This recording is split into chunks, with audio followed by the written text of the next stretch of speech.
Hi everyone. A few people in comments have asked about swords and large knives, like our friend the Khyber knife here from Afghanistan, that don't have handguards, and what my thoughts are on those. And clearly there are a lot of hand weapons, and you know, they tend to be shorter swords, but not always. There's the Russian Cossack saber, the shashka, which has got essentially no guard on it.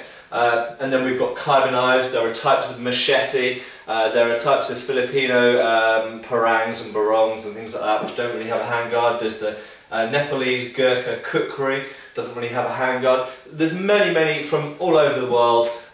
There's types of sword, short sword and large knife which don't have handguards on them, and spanning wide periods back into the ancient period up until current times.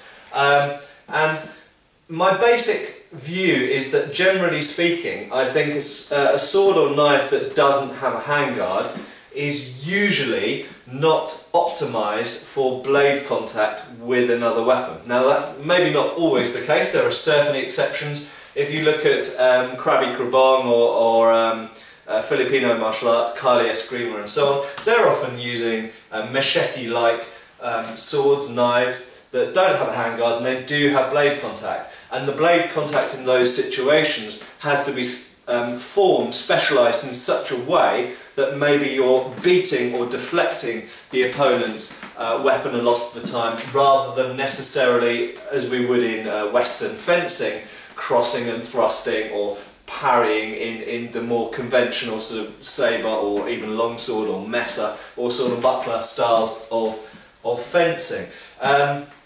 So I do think not having any kind of protection really for your hand on a weapon definitely dictates the way that it's used, and you know, perhaps there's something to be said also that a lot of these examples that I've mentioned are weapons that are not necessarily optimized or designed in the first place for fighting other people wearing any kind of armour or using weapons of war, but they're also sort of tools often. You know, they are in many cases developed from machetes or from knives that you would use when out hunting or you know, for bushcraft essentially.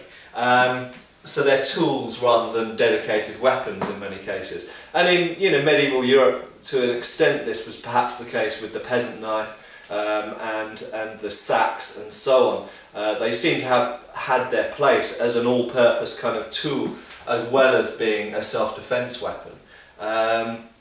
So there we go. It's a complicated topic that I don't have any strongly formed or fully developed views on yet, and I think also looking around the world, there's probably different situations in different places at different times to explain why you don't have a handguard on your weapon. But I think a lot of the time it's because the style of fighting or the style of warfare even, or situations where you're likely to deploy the weapon, just mean that a handguard isn't that necessary. Oh, and one final thing I want to mention as well, I do think that bucklers and shields can play a part. Because if you have a buckler or a shield that you're using in your other hand, you can close the line to your vulnerable sword hand, which is my left one at the moment. I indicated with my right, but now my left.